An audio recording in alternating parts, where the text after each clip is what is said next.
Welcome again Debashis friends প্রতিদিন। চলো শুরু করি আজকের সমাধান পর্বের ভিডিওগুলো।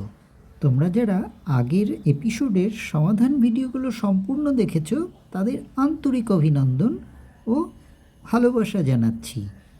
আজকে তোমরা যারা নতুন দেখছো আমাকে, তারা আমার ভিডিওটি সম্পূর্ণ দেখো এবং দেখে তোমাদের ভালো লাগলে, এতটুকু যদি উপকারে এসে থাকে, তাহলে তোমরা ভিডিও লাইক করো, ভিডিও কমেন্টের নিচে ভিডিও সম্পর্কিত কমেন্ট লেখো এবং আমার কমিউনিটি পোস্টে গিয়ে তোমরা বন্ধু হয়ে যাও, কথা লিখে ভালোবাসা জানিয়ে চলে যাও। শুরু করছি আজকের তোমাদের পাঠানো বিভিন্ন সমস্যার সমাধান এবং তার প্রতিকারগুলো নিয়ে আলোচনা করব, যেরকম আমি পূর্বের ভিডিওগুলোতেও আলোচনা করে থাকি। এতক্ষণে তোমরা নিশ্চয়ই আমাকে জেনে গেছো এবং বুঝে গেছো যে তোমরা আমাকে যে সমস্যাগুলো পাঠাও তার সমাধানগুলো আমি করে থাকি।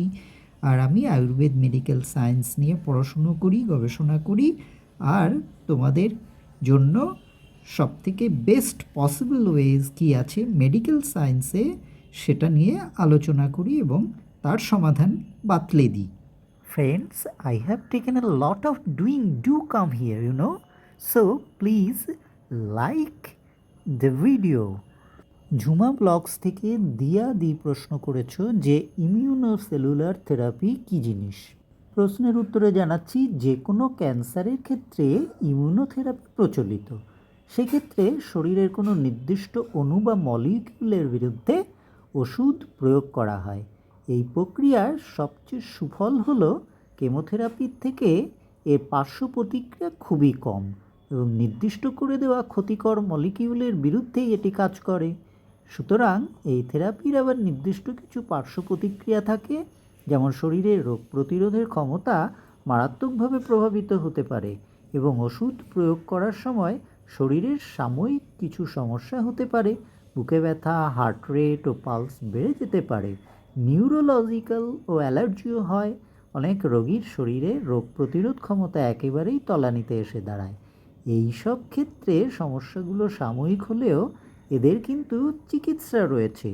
ইমিউনোথেরাপি শুধু ক্যান্সার নির্মূলেই প্রয়োজন এমনটা নয়। ইমিউনোথেরাপি শুধু ক্যান্সার নির্মূলেই প্রয়োজন এমনটা নয়। শুধুমাত্র ক্যান্সারের চিকিৎসা নয়, ইমিউনোথেরাপি বিভিন্ন অটো ইমিউন ডিসঅর্ডার অর্থাৎ রিমাটয়েড আর্থ্রাইটিস, হিমোলাইটিক অ্যানিমিয়া বা নিউরো সংক্রান্ত অসুখের চিকিৎসায় অনেক উপকার দেয়। এই থেরাপি ক্যান্সারের জন্য বেশি মাত্রায় ব্যবহারের কারণ হলো এই থেরাপির ওষুধ। ক্যান্সার চিকিৎসায় ইমিউনোথেরাপি বহু চর্চিত, কিন্তু এই উন্নত চিকিৎসা পদ্ধতির চেয়েও আরও উন্নত চিকিৎসা সেলুলার থেরাপি। এতে অবিশ্বাস্য ফল মিলেছে। বর্তমানে ভারতবর্ষে সর্বত্রই এই ওষুধ পাওয়া যায় এবং এর ব্যবহারও আগের চেয়ে বেড়েছে। তবে এই চিকিৎসা যথেষ্ট খরচ সাপেক্ষ।